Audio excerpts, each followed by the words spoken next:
Nous vous invitons à vous abonner si ce n'est pas encore fait, à activer la cloche pour être au courant de nos prochaines vidéos, à nous suivre sur nos réseaux Facebook, Instagram, adventiste.mq. Bon visionnage et prenez soin de vous. Vous avez besoin d'aide. Vous souhaitez vous entretenir avec un pasteur, un psychologue, un conseiller en relations d'aide. La cellule d'écoute de la Fédération des Églises adventistes du 7e jour de la Martinique est à votre disposition, 7 jours sur 7, de 8h à minuit, au 0805 288 394. Cet appel est gratuit.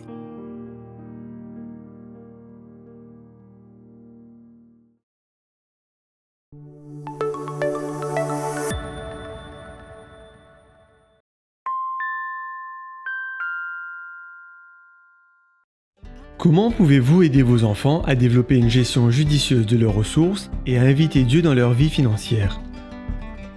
Voyons ce qu'Ellen G. White suggère. Les parents et les enseignants devraient faire de l'étude des chiffres un exercice pratique très tôt dans la vie des enfants. Les enfants devraient apprendre par la pratique à utiliser l'argent correctement. Cet argent peut être fourni par les parents en tant qu'allocation ou être mérité par l'enfant. L'argent doit être utilisé à acheter leurs propres vêtements, leurs livres, tout ce qui leur est nécessaire. On doit leur enseigner comment choisir et acheter ces nécessités. Ils doivent tenir un compte de leurs dépenses. Nous encourageons fortement qu'ils soumettent un rapport des dépenses effectuées qui pourrait être un moyen pour eux d'avoir une allocation plus importante. S'ils apprennent à mettre Dieu en premier, ils mettront de côté d'abord la dîme et l'engagement en recevant chaque revenu. Ensuite, ils mettront à part leurs économies avant de réaliser les autres dépenses. Cela les incitera à vivre une vie de simplicité et économe conforme au style de vie chrétien. Ellen White dit aussi que le fait d'enseigner ces leçons dès leur plus jeune âge les encouragera non seulement à pratiquer la bienfaisance, mais les enseignera aussi à être généreux, à donner non sur un coup de tête ou sous l'effet d'une exaltation passagère, mais avec régularité et détermination. Cela les aidera à se souvenir de qui est la source de leurs revenus, les liant ainsi au véritable pourvoyeur. En fournissant une allocation et ce type d'éducation, les parents préparent leurs enfants à réussir leur vie, non seulement sur cette terre, mais aussi dans l'éternité. Lorsque vous rendez vos dîmes et que vous vous engagez, priez pour la jeune génération de l'Église. Mettons nos désirs en dernier et Dieu en premier.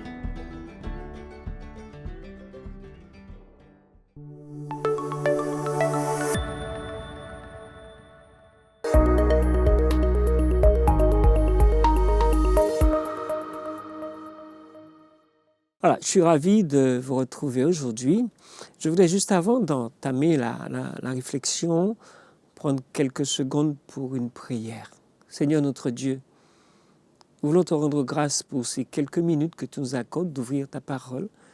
Merci de nous avoir instruits de la sorte. Merci de nous accompagner dans la découverte une nouvelle fois des Saintes Écritures. Puisses-tu permettre à ton esprit de nous guider, de nous orienter, de nous donner une meilleure appréciation de ce que nous appelons couramment la Bible. Fais les choses comme tu les sens pour ta gloire, pour le bien-être de chacun. Nous t'avons prié pour ta gloire. Amen. Dans la vie quotidienne, nous avons autour de nous des gens qui sont très forts physiquement, moralement et parfois même spirituellement. Par contre, nous avons aussi des personnes qui sont en grande difficulté physiquement et on en connaît chacun, au moins une personne. D'autres moralement qui se débattent comme ils peuvent. Et parfois, ils luttent toute une journée, toute une nuit et se retrouvent en grande difficulté. Ils ne parviennent pas à s'en sortir. Quand ils parviennent véritablement à une petite chose éventuelle dans leur vie, ils sont quasiment épuisés. Nous nous attendons toujours à ce que les choses soient meilleures, soient mieux, soient plus agréables. Et nous constatons, jour après jour, à mesure que nous avançons dans le temps par rapport à la prophétie biblique, que les choses deviennent de plus en plus difficiles. Quelqu'un a dit avant moi, la bête vient. on peut s'imaginer ce que sera véritablement quand la bête sera sur place, qu'est-ce qui va se passer? Une chose est certaine, le Christ, quand il a regardé l'avenir, il ne nous a pas laissés sans un mot. Il a prévu quelque chose de précis concernant la réalité de la vie qui viendra. Elle devient impossible, elle devient insupportable. Et ce n'est pas seulement pour les croyants, mais aussi pour tous les êtres humains. Parce qu'on pourrait penser que la persécution qui viendra, parce que c'est écrit dans les Saintes Écritures, et on voit se dessiner la chose, la persécution va concerner uniquement les croyants. Les difficultés vont uniquement frapper que les croyants. C'est totalement faux.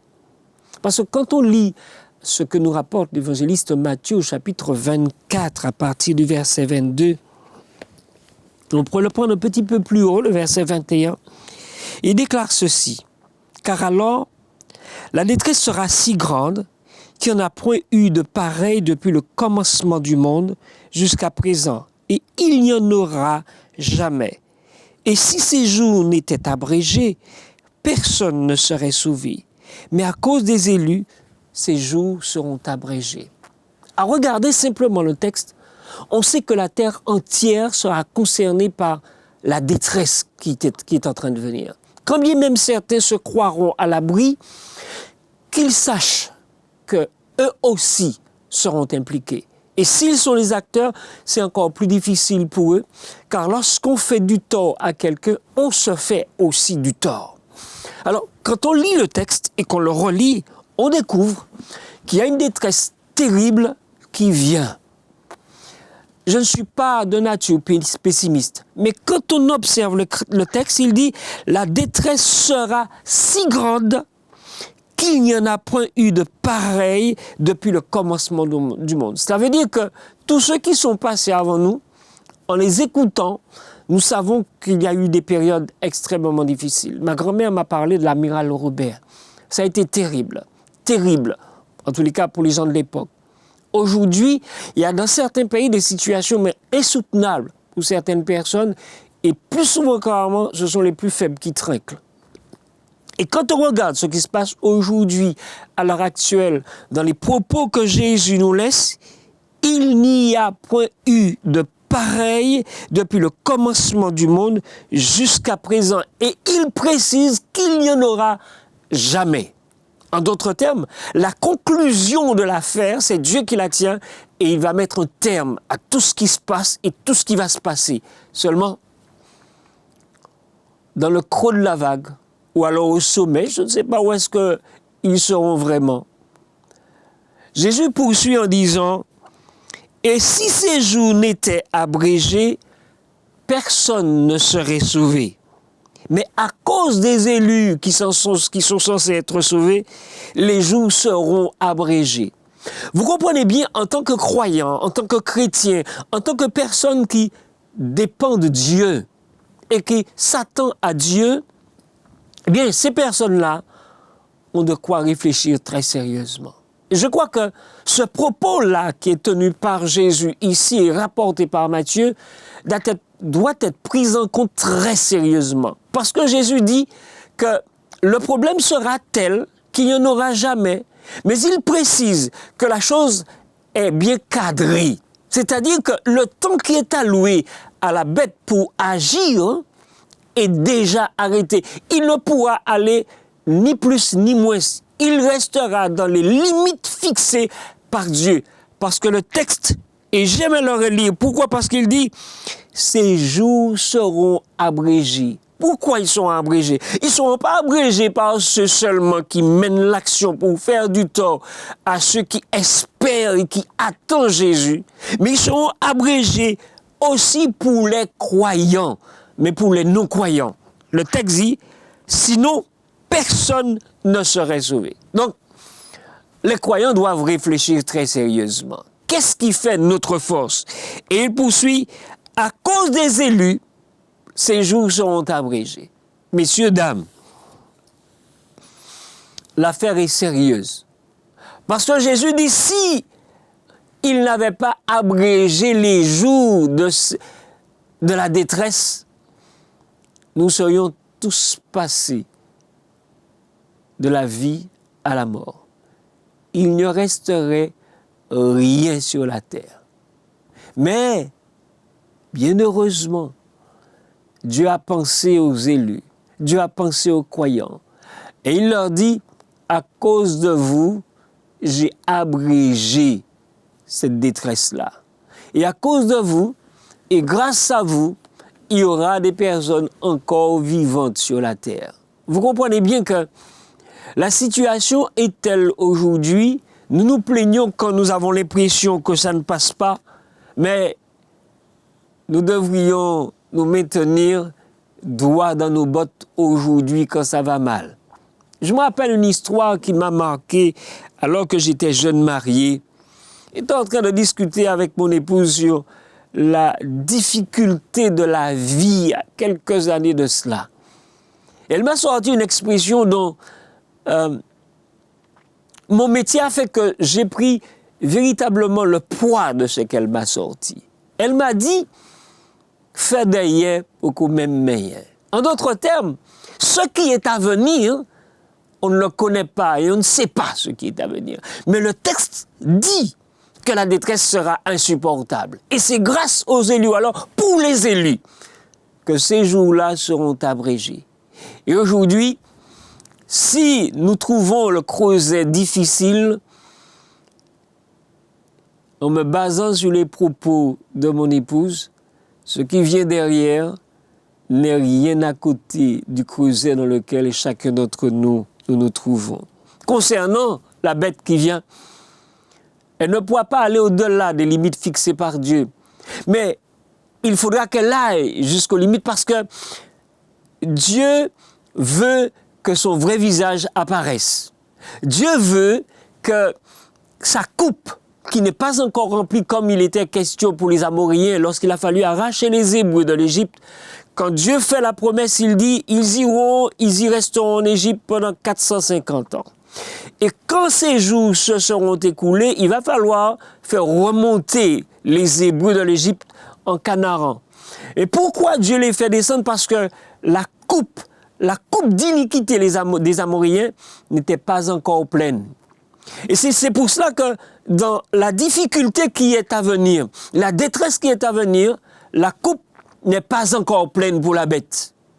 Elle va droit devant pour remplir sa coupe d'iniquité. Et lorsqu'elle sera pleine, les carottes seront cuites pour elle. Je ne sais pas si elle pourra les manger, mais elles seront cuites. Parce que la coupe pleine, à partir de là, le texte biblique dans le livre d'Apocalypse fait une déclaration qui ne doit pas laisser autant moi que vous indifférents. Pourquoi? Parce que la Bible dit ceci au chapitre 18 de l'Apocalypse, à partir du verset 5, en parlant justement de la bête. Il dit, « Car ses péchés se sont accumulés jusqu'au ciel. » Vous suivez? La coupe, elle est remplie là. Ses péchés se sont accumulés jusqu'au ciel. Et le texte continue, puisque la masse qui se trouve dans la coupe a gonflé tellement qu'elle est arrivée jusqu'au ciel. Et le texte dit, « Et Dieu s'est souvenu de ses iniquités. » On a parfois l'impression que Dieu est indifférent à ce qui se passe sur la terre. Non, Dieu n'est pas indifférent. D'ailleurs, il a tout prévu, il a tout cadré, il a mis tout dans une limite bien déterminée. Et quand on va un petit peu plus loin dans le texte sacré, au verset 6, il dit « Payez-la comme elle a payé. Rendez-lui au double selon ses œuvres. De la coupe où elle a versé, versez-lui au double. » Chers croyants, chers chrétiens, il y a un temps pour tout. Il y a un temps pour faire du bien, il y a un temps pour faire du mal. Il y a un temps pour exercer l'injustice, il y a un temps pour exercer la justice. Il y a un temps pour pleurer, mais il y a un temps pour rire. Et si à l'époque, les croyants seront en train de pleurer ou alors en train de soupirer après la délivrance, elle viendra. Elle viendra certainement, dit la Bible. Elle viendra. Parce que ce n'est pas ça qui doit être véritablement notre plus grand souci. Notre plus grand souci doit être dans quel état serai-je dans cette détresse et à la fin de cette détresse. Il y a une question, ou alors un propos tenu par Salomon, le sage. Dans Proverbe chapitre 24, et ce petit mot-là m'a terriblement fait réfléchir à moi qui suis un bonhomme qui souhaite de tout cœur vivre l'éternité en la présence de Dieu sur cette mer de verre où là la célébration, l'adoration sera d'extrêmement haute qualité. Par contre, en attendant, je suis sur la terre. Je vis avec les habitants de la terre. Et j'ai buté sur un texte dans Proverbe chapitre 24 qui déclare « Si tu faiblis au jour de la détresse, ta force n'est que détresse. » Aujourd'hui, c'est peut-être du fer 6 que nous avons à tordre. Et la griffe entre les mains, nous avons du mal à tourner le fer. Cela veut dire que si on nous donne du 8, du 12, du 14 ou du 24, si nous ne pouvons pas tordre le 6, que ferons-nous du 24? Si au jour de la détresse, tu faiblis, qu'adviendra-t-il de toi plus tard? Mes amis, qu'est-ce qui fait notre force? Qui est notre force? Notre orgueil ou notre condition physique? Notre capacité intellectuelle ou alors le Christ? Le temps est venu pour nous d'être au clair et de savoir exactement ce que nous voulons. La vie ou ce monde? Jésus ou ce désordre dans lequel nous sommes dans ce monde? Je voudrais de tout cœur que nous prenions conscience de ce qui se passe là. Le temps qui nous est alloué est un temps qui doit nous permettre de nous préparer ou d'être prêts à toute épreuve. Une foi qui tient la route, quelles que soient les circonstances. Si tu faiblis au jour de la détresse, c'est que ta force n'est que détresse. Notre force, c'est Jésus. Notre appui, c'est le Christ. Je crois et je reste convaincu que nous devons, et je dirais même nous sommes condamnés, que nous devons faire de Jésus notre seule force. Nous n'avons pas d'autre alternative. Parce que si la détresse sera insupportable pour tous les hommes de la terre, nous aussi en tant que croyants, elle sera insupportable pour nous. Mais gloire soit rendue à Dieu. Il a abrégé le temps de détresse pour les élus. Et je crois que nous devrions nous réjouir dans cela, parce que Dieu nous a devancés dans la détresse. Et il a tout préparé pour nous, pour que lorsque cela arrive, nous nous en sortons victorieusement par le sang de Jésus. Puissiez-vous permettre que le Christ, seul le Christ, et personne d'autre, soit votre force, notre force, pour le temps et pour l'éternité. Amen. Prions ensemble. Notre Dieu, notre Père, nous venons à toi avec la certitude que peu importe ce qui arrivera ultérieurement, nous pouvons en toute quiétude compter sur toi. Nous pouvons nous reposer dès aujourd'hui entre tes mains, car tu es non seulement notre paix, notre Pâques, mais notre force. Veille donc à ce que les cœurs qui soupirent après la délivrance de ce qui se passe sur la terre, ces prières soient exaucées et que nous soyons dans l'état qu'il faut, pas seulement pour traverser le creuset dans lequel nous sommes aujourd'hui, mais parvenir à la fin du parcours, à la fin du tunnel, là où tu nous attends glorieusement, afin de nous recevoir pour le temps et l'éternité. Au nom de Jésus, nous t'avons prié pour ta gloire. Amen.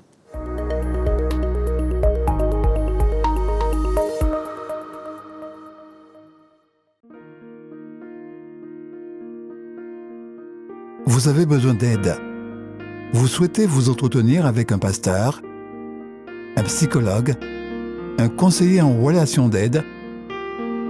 La cellule d'écoute de la Fédération des Églises adventistes du 7e jour de la Martinique est à votre disposition, 7 jours sur 7, de 8h à minuit, au 0805 288 394.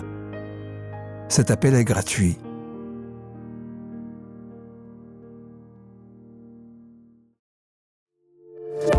N'oubliez pas de vous abonner si ce n'est pas encore fait, de liker et de partager avec vos amis si cela vous a plu. À bientôt pour une prochaine vidéo.